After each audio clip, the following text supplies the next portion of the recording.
Hi, I'm Mark Dunford. I'm head of sport for Sussex World, and I'm delighted today to be joined by Katie-George Dunlevy. Katie-George has had a very eventful year so far.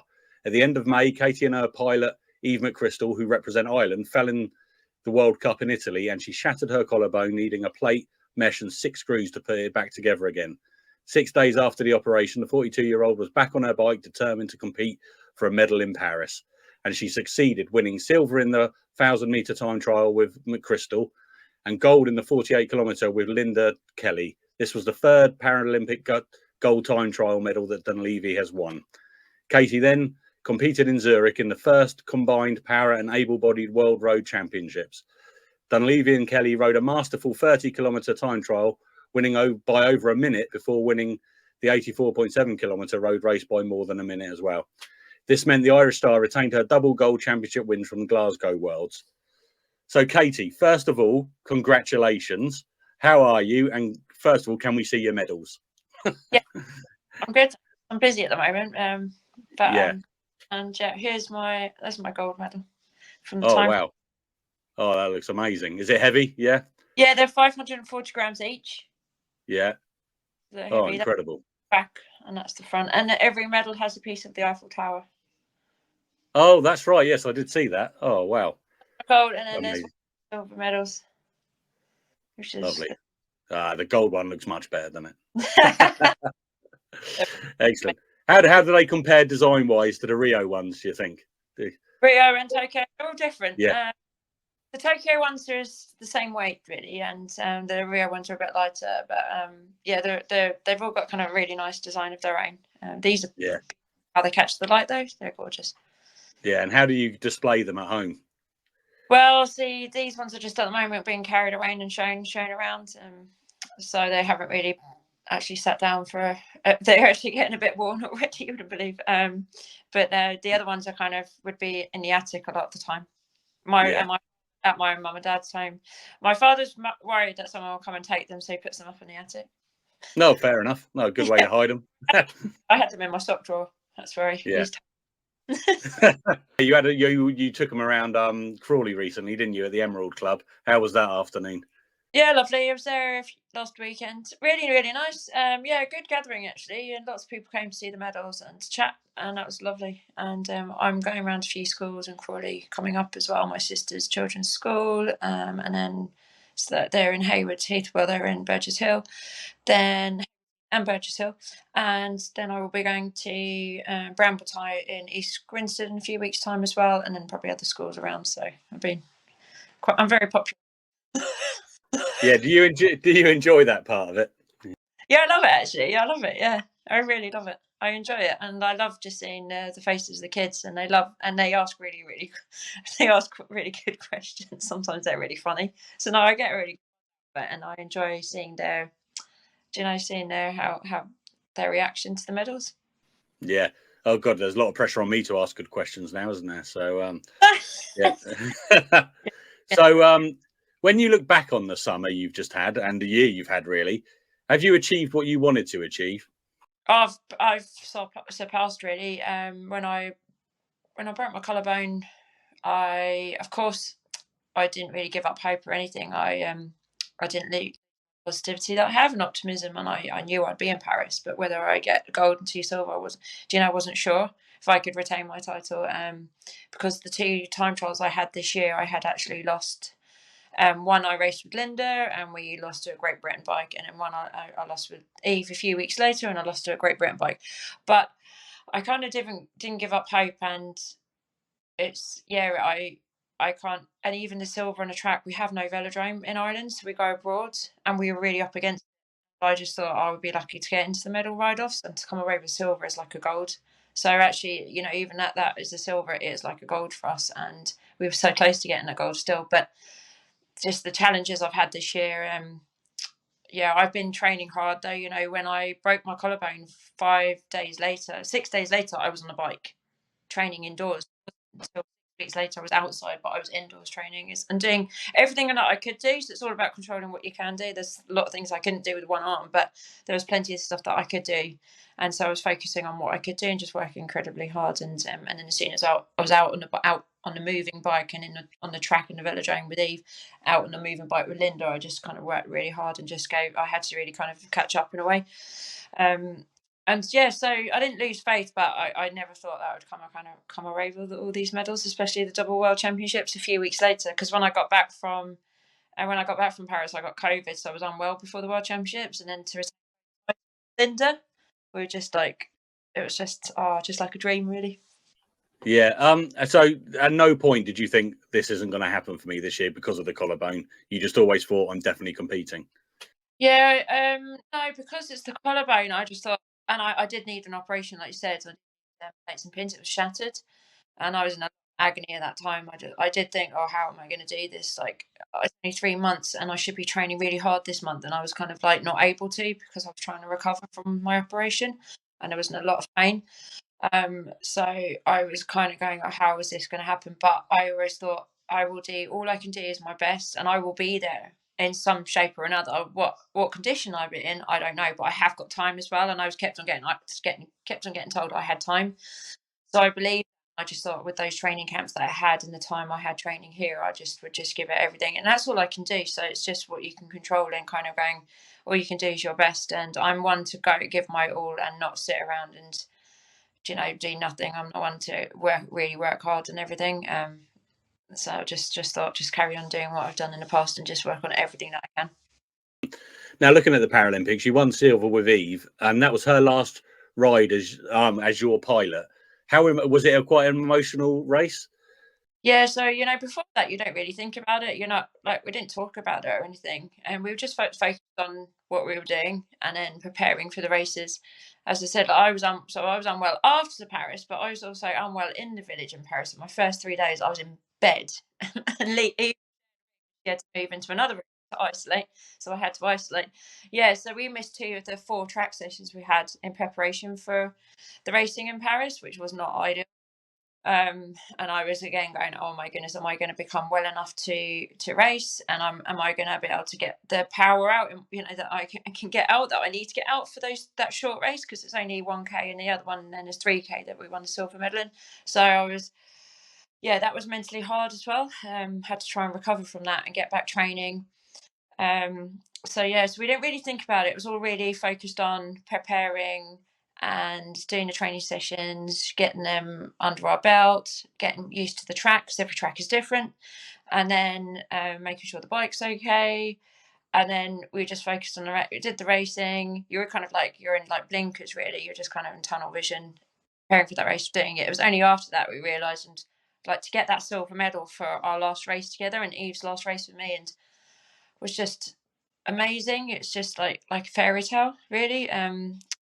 As I said, I'm not trying not to be negative, and I was trying to get those negative thoughts out of your head. As an athlete, you always have kind of negative things come in your head, especially when you're like a nation that doesn't have a track, and the nations you're against have a track. You can be very like, have the track, they have this time, they have this, and you're kind of going, oh, we don't have this. It's quite hard.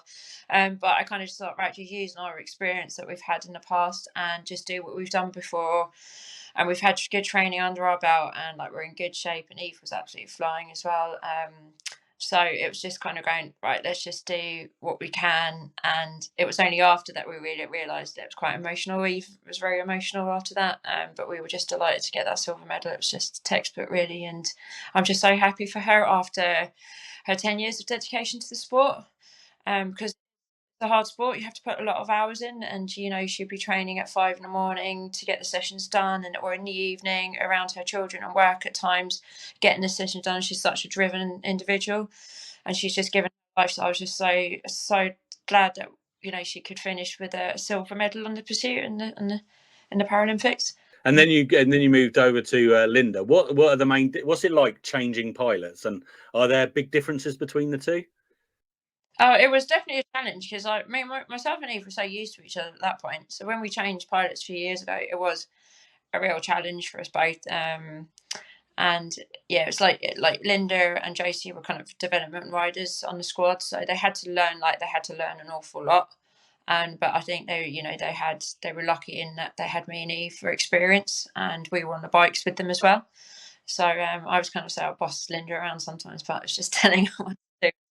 She doesn't mind it; she's fine. But I do understand. but she's like had to learn a lot, and it was a challenge for me, but it was, and also going out on a tandem, having to trust someone else in the front as well, and who's new to racing a tandem, so you have to have huge trust as a stoker, and like make sure, I had to have trust in Linda, because when racing, we're racing against other bikes, and say for example in a road race or in a time trial, and we go 80 plus kilometers an hour around on the roads. And as I know, as we saw like this year, I crashed. It's dangerous sport. Linda got concussion here as well in a race with me a few weeks before I broke my.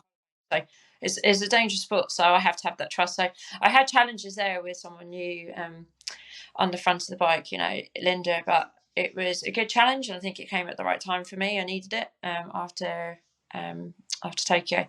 So no, it challenge, but it was a good positive challenge, and Linda's a great racer. She's a fantastic time trialist. She loves time trials. I don't know why. I love the road race. So together we make a good team, and she's great support, and we've gone away a lot this year on self-funded camps, just to get that time in under tandem together, which I think made a big difference when it came to the races in Paris and Zurich this year. And can you give us an insight how it works during the races? I mean, are you barking orders at the pilot? Is the pilot talking to you? How does it work? Well, in the pursuit on the track, no one is saying one word because it's such a short effort, and you're in full gate. Then on the time trial, again, the pilot is not saying anything to you really.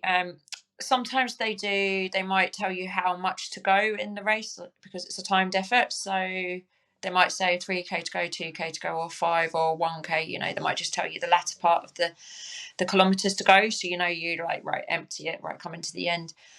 And they might tell you go to your sidebars if you're unsure, but actually I can kind of feel it. And we also have we have our sound piece in our ears. We have our coach behind us, and he's telling Linda and myself to go to the side, because it's a timed event, it's a timed thing, so the aerodynamics is really important. So even Linda's trying to stay as aero as much at the front, and she might not know that the corners are coming around, so that's why we have the coach behind us kind of telling us what's coming up on the road.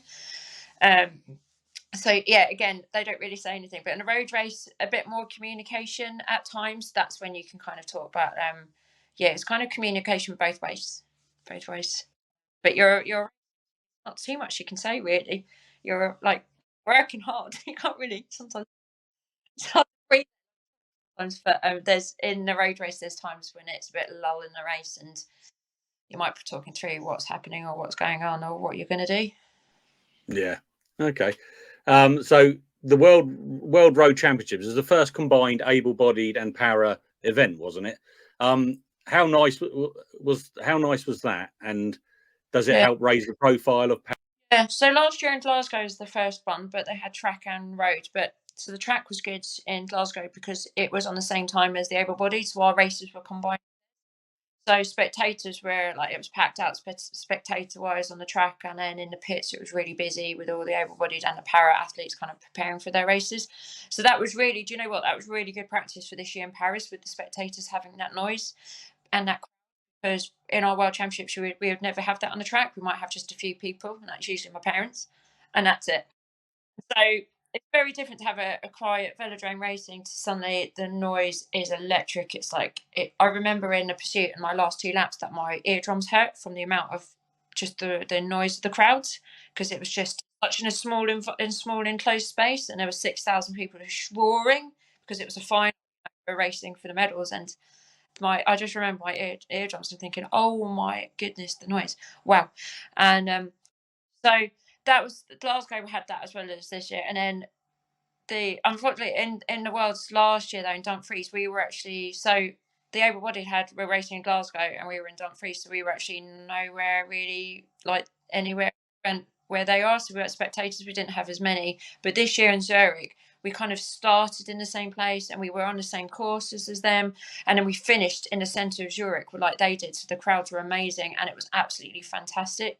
And it has raised the profile, I think, because there was TV coverage, same as last year in Glasgow, there was TV coverage, so that always all about visibility and seeing it. Like, people don't see paracycling because it's not televised, so to have it televised which is just amazing and incredible, and then to have the spectators there and seeing it, and also having a crowd for us, cheering us on when we're going through the start and finish, it's just so important. So hopefully that's the start of it's the start of, I think it's just hopefully it will come, happen more often in the future.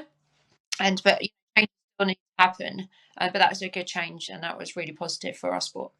Were you always expecting to win in the World Championships? I know you probably always think you're going to win, but did you feel good? Well, I was unwell beforehand, so I went into it going, I'm actually unsure how I was going to go. But I kind of just thought, okay, I had all my training leading up to Paris, and hopefully that form would bring me through. But the same with our competitors would be the same in the same place. So I just hoped that we were able to just to get out what we could in Paris in the time trial. I really focused on the time trial first. That was the first race, and it really did suit us as a course. It was hilly, and it had downhills as well, of course, and flat parts, but it suited us. And so we just kind of really just. I wanted to defend my titles, of course. So we won in Glasgow, but you just never know what's going to happen on the day, as long as you just do your best and see where you come. And we were able to win in by a huge margin, which was amazing. We're just thrilled with that. And then the road race, because we won silver in Paris, I didn't defend my title from Tokyo, so I was disappointed with that. And that was partly due to us not racing well, to be honest with you.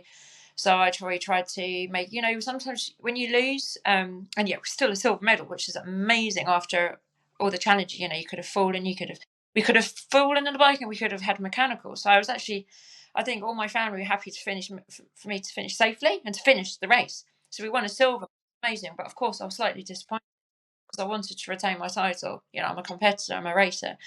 But that is when you learn things, and Linda learns a lot as well. I think when you lose or you don't get what you hope to get, you learn more. So we were able to analyze that and learn from that, and then make a change in Zurich in the World Championships, and then win. So we were just delighted with that. I was a bit kind of going, I wish this happened in Paris, but hey ho. Yeah. And you mentioned your mum and dad there going to support you and stuff. I've seen pictures you've shared on social media of the support you've had. How delighted and proud are you to have that support watching you?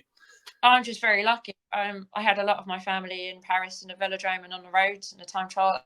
I just feel incredibly lucky to have that support, and they're so proud. And I think that kind of spurs you on to race, because you know that they're just backing you, and you want to do well for them as well after the support that they've given you. So I want to make them proud. And so the medals, really, it's partly theirs as well. They're part of my team, and I just feel incredibly grateful and lucky to have that support. And as my sister said, it kind of brings the family together, those kind of events, which is really, really lovely and really special.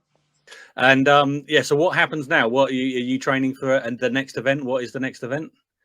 I'm back training now, building it up again. Just trying to keep moving. I had a few weeks off. Next event, I'm not sure. So there'll be World Championships next year in Belgium, I think, and there'll be World Cups and things. So that's towards kind of the spring, summertime. I don't know if there's track worlds next year, which will be March.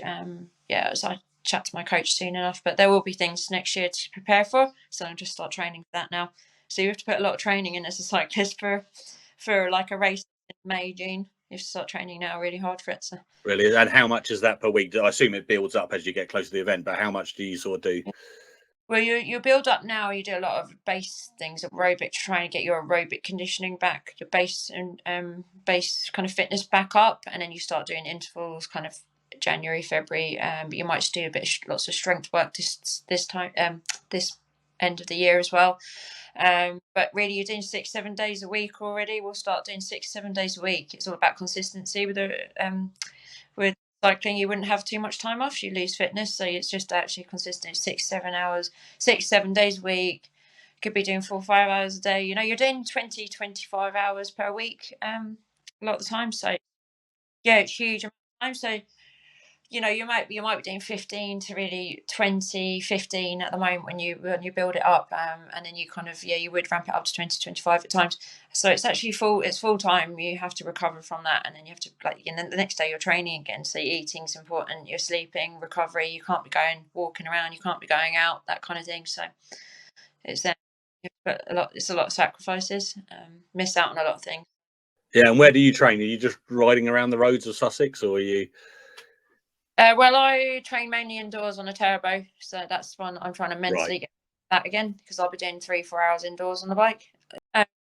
where others go out. And then I do occasionally, I'll go over to Ireland to train with Linda on the road. I have a bit, but this time of year you wouldn't really be going, or even January, February, because the weather in Ireland can be terrible. You wouldn't go out on a bike, get out on a bike, so we'd probably go abroad, or April time I go over to Ireland. It tends to be okay then, so I'd be going out on a bike. Otherwise I could spend a lot of time actually indoors this time of year, just indoors, and then doing gym as well, strength training and conditioning.